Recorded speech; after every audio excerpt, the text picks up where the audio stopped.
starting on seat U or just on two? Two shot. Got it. Make it look live, make it easier turn.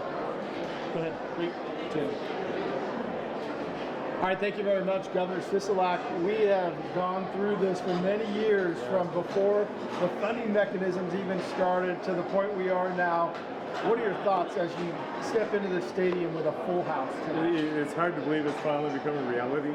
You're right, we've been through a lot, countless meetings and visits to this site and topping off, and the last thing we collegiate out back at the beginning, and even when they bought this site, and we got a lot of thank yous to give out. I mean, Sheldon Adelson, God rest his soul, was a huge part of making this happen. Ed Roski and an awful lot of people made a big impact. Jeremy Aguero and Guy Hobbs and the people that helped with our studies and so forth moving forward. And the committee that was put together, led by Steve Hill, was incredible. And then we had to go to the legislature and secure the funding. And thanks to Governor Sandoval for signing that and getting that through. And the construction started. And it's been a great journey to get here this far, but what I'm most excited about is this was thousands of jobs we created building this thing here. This isn't a normal project. Like when I come out here and I talk to the workers, the construction workers, they build a lot of hotels and strip malls, that kind of stuff. You only build one stadium in your lifetime. And they'd say, this is the kind of place I'm going to drive by and tell my kids and my grandkids, point at it and say, I helped build that thing. And they took a great deal of pride. It was a safe project. It came in ahead of schedule, and it couldn't be happier. And I'm congratulating Mark Davis for making this happen, and his mom, and it's just a great day to be here. As you sit down and watch this game and see this crowd out here, what are going to be your thoughts running through your head?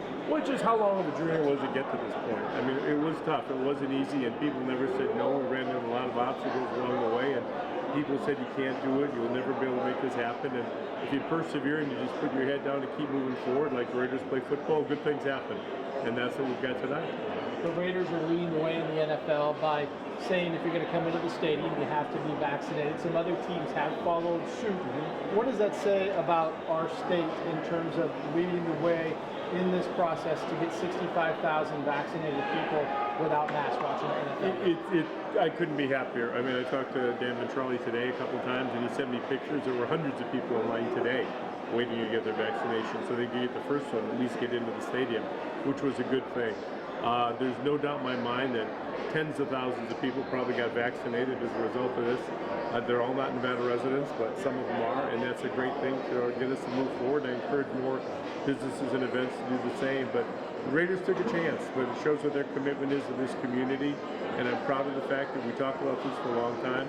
I'm proud of the fact they chose this option, and it's going to be an exciting night to see this kind of group of fans in here cheering for the Raiders. I mean, there's going to be a national TV audience. How important is that message to the rest of the country that Nevada is open for business and ready for you to come? Oh, it's huge. You can't get any bigger than Monday Night Football is the epitome, of sports. And, it's an incredible message we're sending out to the entire country. We're here. We're encouraging people to come out here and visit and to have a convention. You just come out for recreation. But get your vaccination before you come out here. And if you don't get it before you come here, get it when you're here. I mean, we're giving vaccines. They're free, they're safe, they're effective, and they're available all over. So we're excited about getting people coming back. I was just at a mining convention today that we had 21,000 people coming over the next 3 days for a mining convention. And it's a great thing to see that. And we've got broadcasters coming back and CES. And a lot of people making plans to come back to Las Vegas and to Nevada because, as you say, we're open for business and it's an exciting time. Las Vegas needs the economic impact that this stadium brings. And I know the Raiders get a lot of attention, but there's going to be a lot of events here, not just sporting events, but concerts and other things. That was an important part of this stadium as a whole. It was a very important part of this. You've got obviously the Raiders and you've got the Rebels for football, but you've got a lot of other things here. We've got a neutral site football game they had. You've got concerts that are coming in here. We're going to have some conventions that are going to come in here. They're doing everything they can to make the facility as used as possible because this provides a huge amount of revenue for our community, for our state. The sales tax that's generated here, the room tax. There's a lot of people came in that, believe it or not, there's some Baltimore fans here.